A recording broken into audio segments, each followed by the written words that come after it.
নমস্কার বন্ধুরা, Bengali food জাংশনে আপনাদের সবাইকে আবারও একবার স্বাগত জানাই। আজকে আমি আপনাদের জন্য নিয়ে এসেছি লাল শাকের ঘন্ট। এই শাক আপনারা বাড়িতে হয়তো প্রতিদিন না করলেও মাঝে মাঝেই করে থাকেন, আর আপনারা হয়তো প্রত্যেকেই এই শাক রান্না করতে পারেন। আমি কিভাবে আজকের এই রেসিপিটি করেছি সেটাই আপনাদের সাথে শেয়ার করব।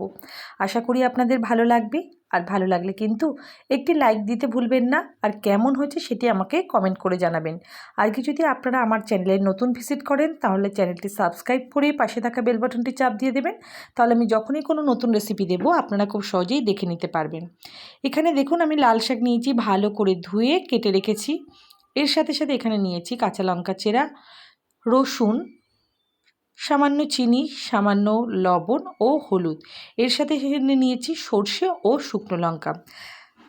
কড়াইতে সর্ষের তেল দিয়ে আমি ফোড়নের জন্য সর্ষে ও শুকনো লঙ্কা দিয়ে দিয়েছি। একটু ফোড়নটি ভাজা ভাজা হলে এই যেই রসুনগুলো আমি নিয়েছিলাম সেটি ভালো করে থেতো করে এর মধ্যে দিয়ে দিয়েছি। আজকে আমি এখানে রসুন দিয়ে লাল শাক করলাম। আমার চ্যানেলে একটি নিরামিষ সুন্দর লাল শাকের রেসিপি আছে, আপনারা চাইলে সেটি দেখে নিতে পারেন। সুন্দর রসুনের গন্ধ বেরোলে এর মধ্যে আমি কাঁচা লঙ্কা চেরাগুলো দিয়ে দেব। আপনারা যেরকম ঝাল খাবেন সেই অনুযায়ী লঙ্কা দিয়ে দেবেন।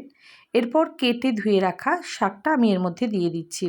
লাল শাক কিন্তু অনেক সময় বালি মাটি থাকে বা নোংরা থাকে, এজন্য আপনাদের কিন্তু শাকটা ভালো করে ধুয়ে নিতে হবে, না হলে কিন্তু শাকটা রান্নার পরে খেতে কিন্তু ভালো হবে না, আর বালি থাকলে কিন্তু সেটি খাওয়াও ঠিক নয়।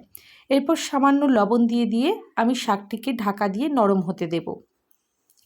আপনারা যদি আজকে আমার ভিডিওটি ফেসবুক পেজ থেকে দেখে থাকেন তাহলে পেজটি লাইক করে ফলো করতে একদমই ভুলবেন না।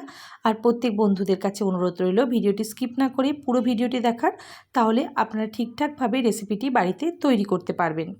ঢাকা দিয়ে আমি 5 থেকে 7 মিনিট এটি নরম হতে দেব। দেখছি লবণ দেওয়াতে শাকটি কিন্তু অনেকটাই নরম হয়ে এসেছে।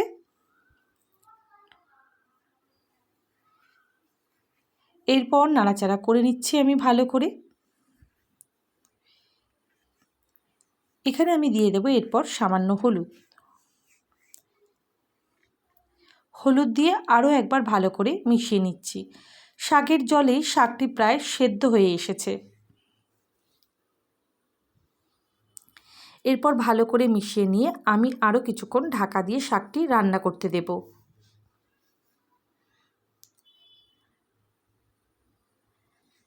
শাক কিন্তু খুব ধৈর্য সহকারে রান্না করতে হয়, আর গ্যাসের ফ্লেম কিন্তু সবসময় লো টু মিডিয়ামে রাখতে হয়।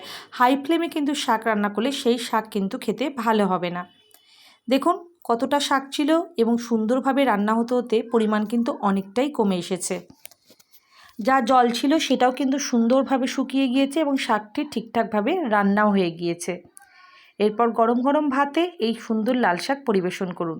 নামানোর আগে আমি দেখতেই পাচ্ছেন খুব অল্প সামান্য চিনি দিয়ে দিলাম। ভালো করে মিশিয়ে নিয়ে ঢাকা দিয়ে রাখবো। ব্যাস, আজকে আমার লাল শাকের রেসিপি পুরোপুরিভাবে রেডি হয়ে গিয়েছে। আশা করি আপনাদের খুব ভালো লেগেছে, আর ভালো লাগলে কিন্তু অবশ্যই লাইক দিতে ভুলবেন না। সবাইকে অসংখ্য ধন্যবাদ ভিডিওটি দেখার জন্য। সবাই ভালো থাকবেন।